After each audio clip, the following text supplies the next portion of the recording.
Hello বন্ধুরা, কেমন আছো তোমরা সবাই? এখন অনেক দিন হয়েছে, এখন আর লাইভ করা হয় না। কারণ একটাই, ও আগে অফিস থেকে আসতো, অনেকটা সময় ছিল, আমরা দুপুরবেলা একসাথে খেতে বসতাম। তো এখন যেহেতু সেটা হয় না, ওর আসার সময়টা সেরকম হয় না, তাই কারণে আমাদের আর লাইভ করা হয় না। কিন্তু আমি যেদিনকে রান্না করি ভালো কিছু, সেই দিনকে আমি ভিডিও শেয়ার করতে একদম ভুলি না। এই দেখো, আমি চিকেন রান্না করেছিলাম। আর ওই যে চিকেনের লেগ পিস খেতে কার না ভালো লাগে বলো? তোমাদেরও নিশ্চয়ই ভালো লাগে, আমারও খুব ভালো লাগে। এই যে বড় লেগ পিসটা ওকে দিয়েছিলাম, আর আরেকটা লেগ পিস ছিল, সেটা আমার জন্য ছিল। ওর জন্য ভালোভাবে খাবার সমস্ত কিছু সাজিয়ে গুছিয়ে দিয়েছিলাম।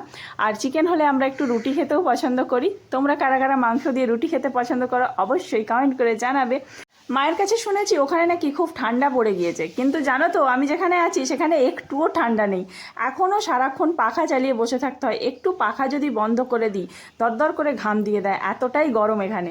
শুধু একটু বৃষ্টি হলে কিছুক্ষণের জন্য স্বস্তি, কিছুক্ষণ ঠান্ডা হয়ে যায়, আর ওয়েদারটা খুব সুন্দর হয়ে যায়। এবার দেখো, ও খাচ্ছে, খেয়ে ও রিভিউ দেবে, বলে দাঁড়াও আমি বলি আগে কি হয়েছে। তারপর ও খেয়ে অন্যান্য দিনের মতোই বলছিল, ওহ যা হয়েছে না মাংসটা। তারপরে আমি বললাম আমি একটু রুটি দিয়ে ট্রাই করে দেখাই, দাঁড়াও।